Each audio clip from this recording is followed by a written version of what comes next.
Dear students, today we will start session 2 communication cycle.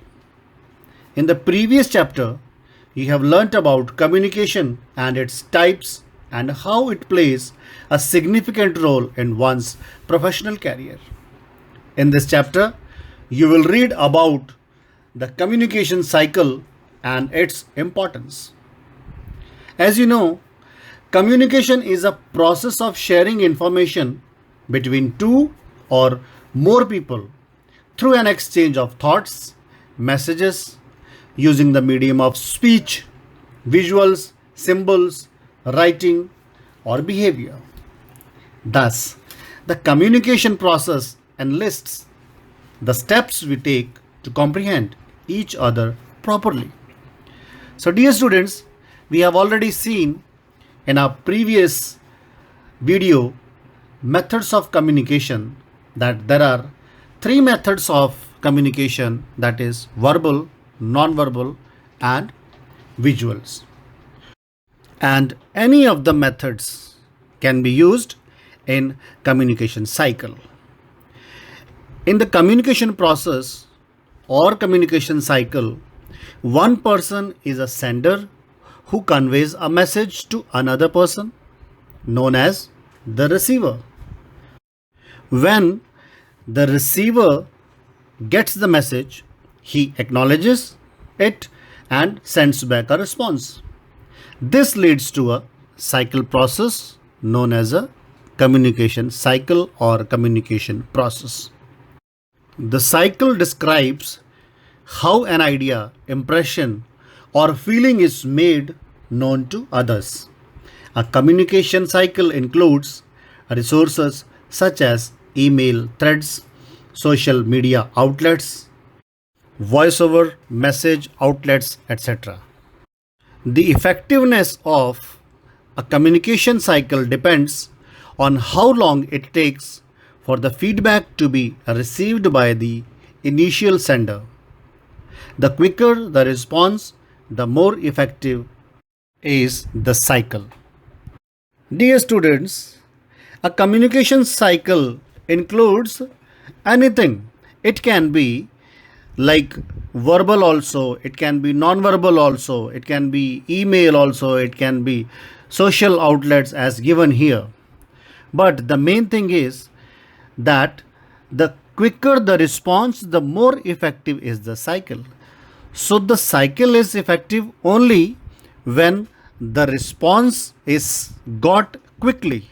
Means when the sender is giving a message to the receiver, then receiver has to respond to the sender. In detail, we will see the communication cycle in the next slide. We will see one example here. Suppose your teacher asks you to read an unseen passage carefully and then answer the questions that follow. You do exactly the same as instructed by your teacher, and all your answers are correct.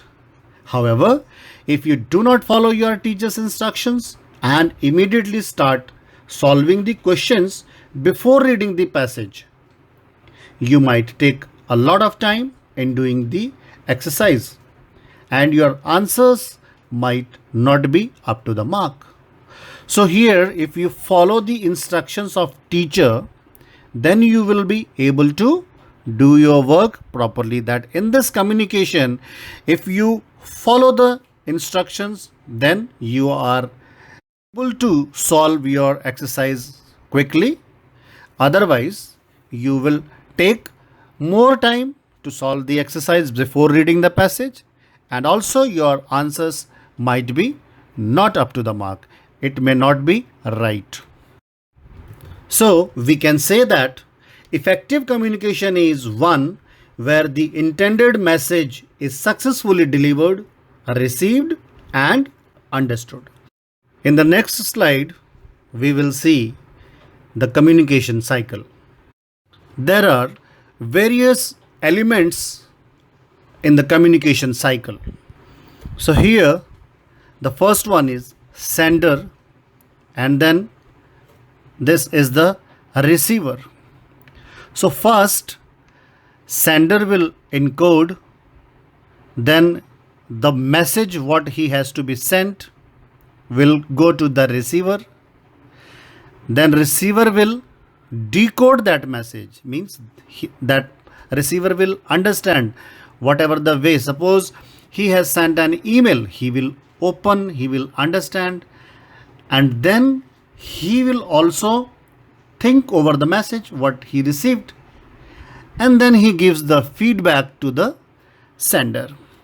So that becomes one cycle, going message from sender to the receiver, and then receiver reads the message or hears the message and then reacts upon that message and gives the feedback to the sender or answers to the sender. In the above figure, you can see that the sender is first of all interpreting. He is thinking what to do, what to send, how to send, using verbal or non-verbal communication. So after thinking, he will make a message. Encoding means he will draft, he will make the message to be given to the sender by email or by letter or by oral communication. So and then whatever the message is made will be sent to the receiver, and here the receiver first decodes that message, will see, will read, will understand, and then think upon that message, and then again he will make his own message or answers or reply and will give feedback to the sender again. And then again sender becomes, here the now sender becomes, here sender becomes a receiver, and this receiver becomes sender here, and now this will again decode the answer given by this receiver, and now he will understand what he has got the feedback from the sender. So this is the communication cycle or communication process. Next we will see principles of effective communications. The main principles of effective communications are as follows. First is simple language. The language used in communication should be simple. It should be understandable by both the sender and the receiver. Means the language should be used which is known to both the sender and the receiver. Definite. The communication should be definite, that is, its aim should be clear in the mind of the sender. Means whatever the message he wants to convey should be clear in the mind of sender. Complete and concise. The information provided in the communication should be complete and to the point. Means that should not be too long. That should be complete and short. Appropriate medium. A proper medium of communication should be used, taking several factors into account such as timing, the distance between the sender and the receiver, and the nature of the interaction. Here, sender should keep in mind that what time he is sending a message or what is the distance between sender and receiver. Accordingly, he should create his message and he should use the means of channel, what channel he is using for the communication. These all things should be kept in mind while doing the interaction. Next is authentic. Information given should be factual, that is, it should not be misleading or false. The information which sender is going to give should be factual. Courteous. The sender should be polite and courteous while communicating. It helps in building a healthy relationship. So the sender should be polite enough when he communicates to the receiver, and again the receiver communicates to the sender.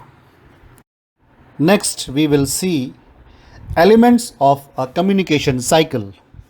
We have already seen these elements in our previous slide. So we will see once again here what those elements are. So before proceeding further, let us discuss the various elements of the communication cycle. So first one is sender, then message, then encoding and channel, receiver, decoding and feedback. So who is a sender? A sender is the person who expresses his opinion, idea or message and sends it to the receiver. We have already discussed all these elements. What is the message? Message refers to the information that the sender wishes to convey. Encoding is how the sender wishes to communicate the message using spoken or written language, sign or body language, and anything, any mode of communication can be used in the communication cycle. Channel. It is a medium through which the message has to be carried and sent to others. Receiver. Receiver is the person for whom the message is intended, for whom the message is sent. Decoding. It refers to how the receiver interprets the message and translates it into thoughts depending on his circumstances and understandings. So the receiver will understand the message, think over the message, and then according to him, if he feels good or bad, so whatever the reaction he is feeling by getting that message, he will respond in the same manner to the sender. Feedback. It is the response that the receiver gives after the message is received and understood by him. So in the form of feedback, the answer is given from the receiver becoming sender to the first person who was the sender who sent him the message. So that is why this is a cycle, because from sender to it goes to the receiver, and again from receiver it goes in the form of feedback to the sender, and then sender again thinks by getting the answer what improvements he needs to be done, or if the message is accepted, then further he will again communicate to the receiver. So this way this becomes a cycle.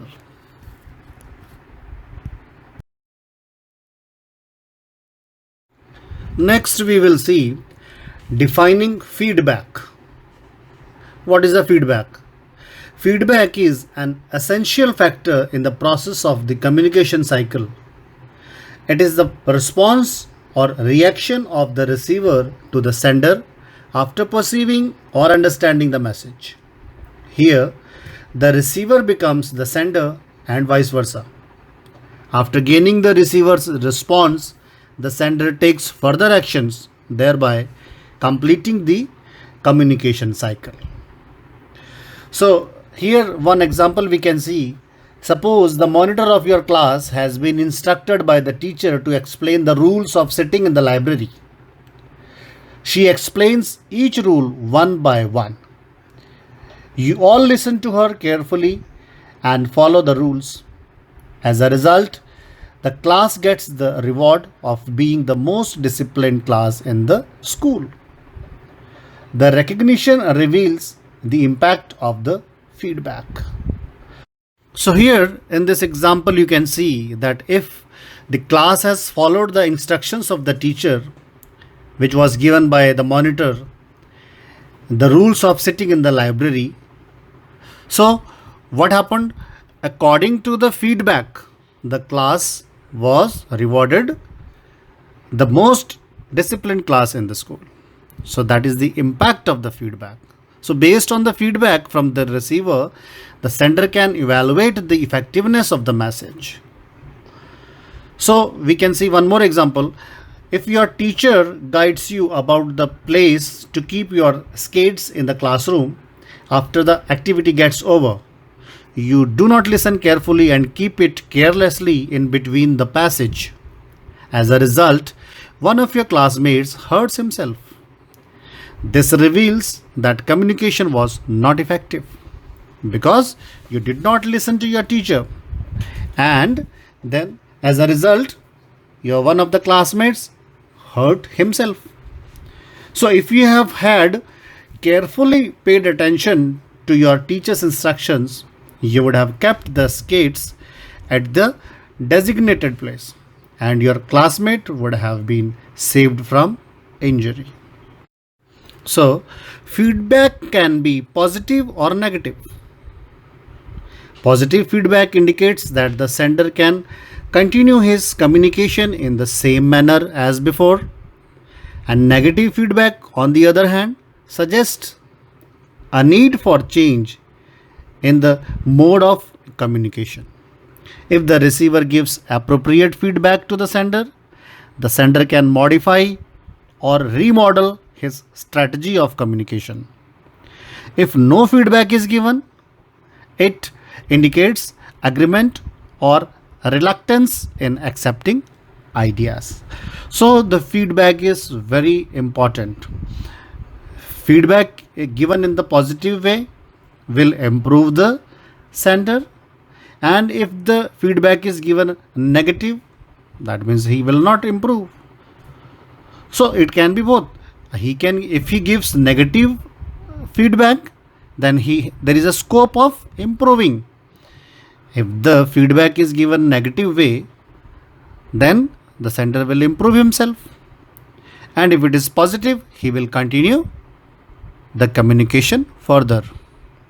And if no feedback is given, it indicates that agreement or a reluctance in accepting ideas, means the receiver has not liked your message or whatever you have conveyed. He is not agree with your opinion, with your thoughts, or whatever the message you have given. He is not ready to accept that, or perhaps he has not understood your message. Next, we will see importance of feedback. Here we will see that how important the feedback is. We will see here the example of students. Feedback is required to continue the process of active communication. It can be effective only when it is heard, interpreted, and accepted. It determines the way forward. Feedback helps people to get on track. It guides them to know how others perceive their performance. So, dear students, here feedback is a vital part of effective learning as it gives clear guidance to the students on how to improve their knowledge and performance. It can enhance the students' confidence, self awareness, and enthusiasm for learning. Depending on the feedback, one can take the right action for the next step. So, example we will see here, during a clay modeling period, the teacher was giving feedback on the performance of students. Rohan, one of the students, was disheartened as he could not make a model of an aeroplane even after it was demonstrated to him 4 or 5 times. The teacher observed him and figured out the problem. She said, "Rohan, you can do it. It's just that you need to do it carefully with a focused mind. I have full confidence in you. Try again." So here the teacher is boosting. The feedback given by the teacher is a positive. So here the child Rohan is motivated, and this has the impact of feedback on Rohan. Might be he has made the next attempt, he has made the aeroplane of that clay. Next, we will see feedback is important in the following ways. First one is basis of problem solving. When the receiver gets a message, it is up to him to agree with the sender or not. If the receiver disagrees with the sender, it can cause a problem. In this case, the feedback can help the sender justify the response of the receiver. That means if the receiver is not agree with the sender, then if he replies, if he gives him the feedback, then the sender can improve himself. So it enables the sender to interpret the behavior of the receiver and take the next step accordingly. Hence, it serves as the basis of problem solving. Means if he gets the feedback, whatever it is, then the sender will improve himself. Next is effective listening. Feedback results into effective listening. When feedback is given, the sender becomes cautious of the message sent by him. He reanalyzes his message and correlates it with the feedback. This enables him to understand if the communication has been successful. So here, to listen to the feedback, the sender becomes effective listener. And after listening, he realizes that the communication is successful or not successful. Next is can motivate. So feedback can motivate students because students need motivation to study and to perform the given task well. Right feedback given at the right time can do wonders for them. It can show them the right path that needs to be followed to lead them towards their desired goal. So when the feedback is given to the students, they improve themselves. They come to know about their shortcomings and they improve themselves. Next is feedback can improve performance. So good performance is what everybody strives for. So everybody wants the improvement in the performance. So for better performance, you need to overcome your fears, shortcomings, and worries. Good feedback enables you to overcome your fears and accomplish your goals with courage and determination. So that is how the feedback is important to improve the performance.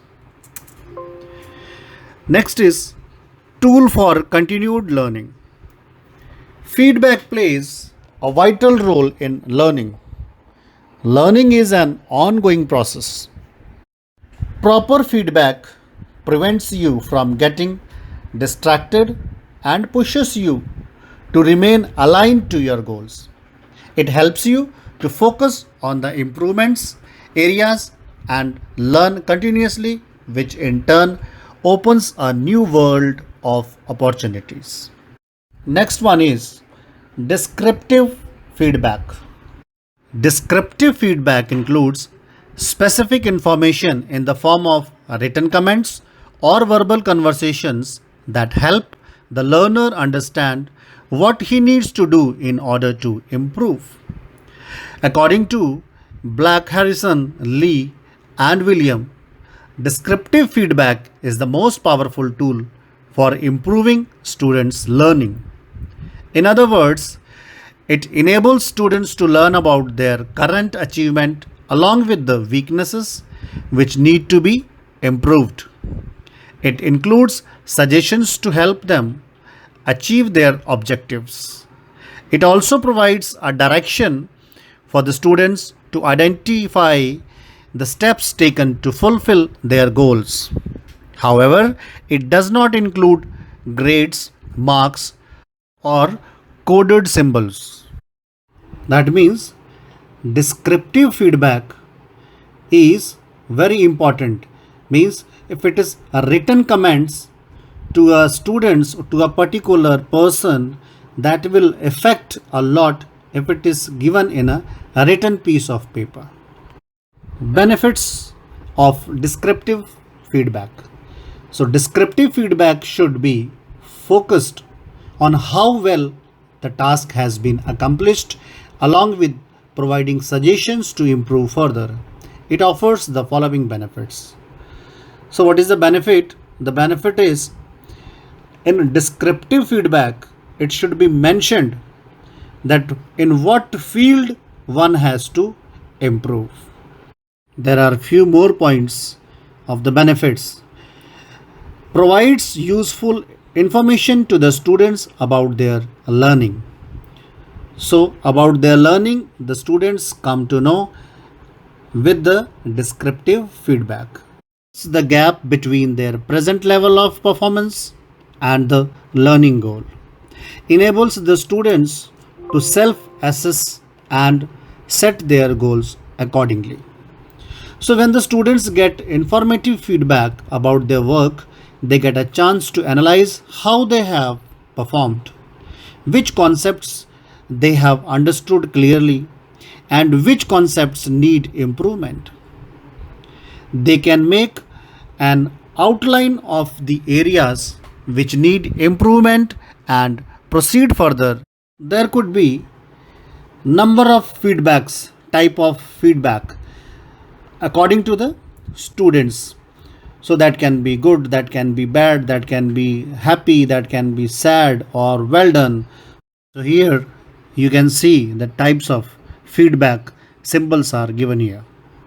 Next we will see factors essential to giving the following points feedback. Should be taken into consideration to make descriptive feedback effective. For the students, it should be goal oriented. Feedback should be given keeping the aim of learning in mind as students work towards achieving the learning objectives. Many a times students are unaware of the learning aim. They should know what their learning aim is and how they are going to achieve it. So, while giving descriptive feedback, some of the measures, some of the points are to be kept in mind while giving descriptive feedback. Second one is actionable. When students have knowledge but do not know where to apply it, they lose interest in learning. Hence, their experience should be put to use by giving them specific direction. User friendly. Feedback should be given in an easy to understand language so that students can understand or comprehend what they are supposed to do to achieve the learning aim. Otherwise, the feedback provided to them will prove to be worthless. Next is timely. Students should receive the feedback on time, that is, when it is still possible for them to put it to use. Means the feedback needs to be given to the students when they are still striving for their goal, not when they have already achieved it. So the feedback should be given in time. Continuous. Feedback should be given continuously along with the instructions. Last one is consistent. The students should be given a consistent feedback, otherwise they will not be able to rely on it and in turn will not be able to follow it. So the quality of the feedback that determines its effectiveness rather than its existence or absence.